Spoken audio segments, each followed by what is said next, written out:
Welcome back to CE4390 Chapter 4, Loading and Hauling. In this video, you will learn Part 3 of this chapter, which is about loaders.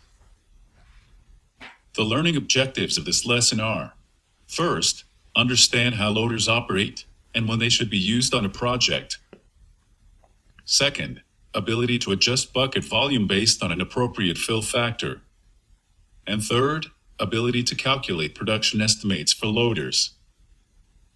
Part 1. Definition of loaders. A tractor equipped with a front-end bucket is called a loader, or front-end loader, or also known as bucket loader. Loaders can be wheeled or tracked vehicles. The figure on the left is a wheeled loader, and the one on the right-hand side is a track loader. This figure shows a wheeled loader at work. It is used for loading soil on a dump truck. This is a track loader.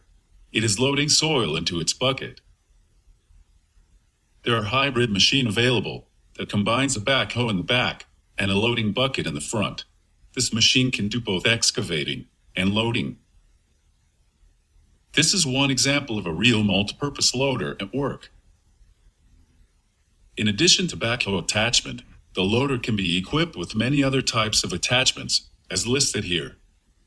For example, we can attach to the loader a snow bucket, a clamp, or even a snow blower. Here is one example application of the loader. It is used as a carrier to stockpile wood. Here, it is used for carrying timbers and precast pipes. Here is a closer look of a tool carrier attachment. It can also be used as a mobile crane for lifting purposes. In this case, it is used as a drill. Small-size loaders are called skid-steer loaders. This type of loader is relatively small, with rigid axles. Skid-steer loaders can be either on wheels or a track. Here are two examples of skid-steer loaders, which are used for loading rocks and soil. Due to the limited size, the machine is typically used for small job sites and indoor environments such as manufacturing plants. Now, let's learn about the basic components of a loader. First, it has a bucket. The orientation of this bucket is controlled by a bucket cylinder.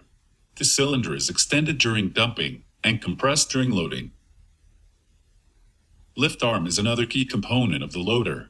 This component is responsible for raising or lowering the bucket. The position of the lift arm is controlled by a lift arm cylinder. This figure shows an operation state of the loader when it is loaded with soil and is about to move to a dumping area. The regular size of a loader bucket is about 3,200 pounds. PHL 2350 model is one of the largest front-end loaders. Its loading capacity is about 160,000 pounds, or 70 cubic yards of materials. The machine is equipped with a 2,300 horsepower engine. It is typically used for loading material on large dump trucks, with truck loads ranging from 320 to 400 tons. This is a full-scale model of large loaders. You can see this model at Caterpillar dealers. A large loader bucket can fit up to 30 adults. There are loaders specially designed with long arm for high lifting. Now, let's learn about how a front-end loader operates, as well as its operation cycle. Let's watch the following video.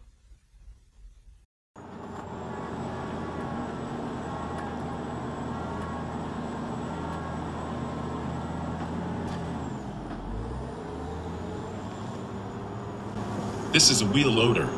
It loads soil, then backups. The bucket is raised while it approaching to the truck. After dumping, it reverses back and lower the bucket before returning to the load area.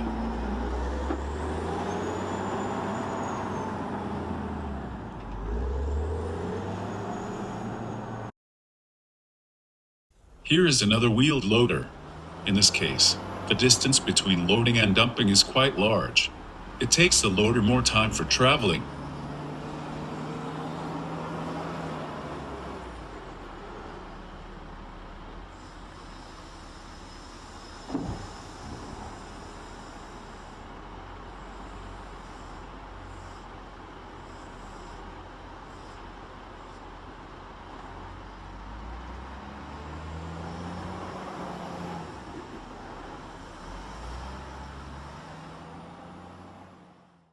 Here's a skid steer loader, mounted on a track.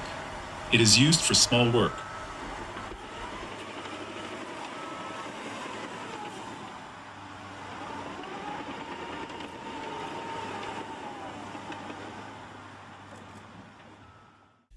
This figure illustrates the operating cycle of loaders. First, it loads material into the bucket. Then, it travels in a reverse direction with loaded bucket. Next, it moves forward to the truck, then dump material. After that, it backups with an empty bucket, and finally return to the loading area. The operating cycle can be categorized into fixed time and travel time. Fixed time includes loading, dumping, and maneuver. Travel time is when the vehicle moves between loading and the dumping areas. So, the loader production cycle includes: number 1, fixed time. It is the time to load the bucket, maneuver with 4 reversals of direction, and dump the load. Number 2, travel time. And number 3, return time. Again, travel time and return time are variable time. It depends on the speed and the distance between loading and dumping. This is the end of this video. Please complete the following quiz before closing this video. See you next time.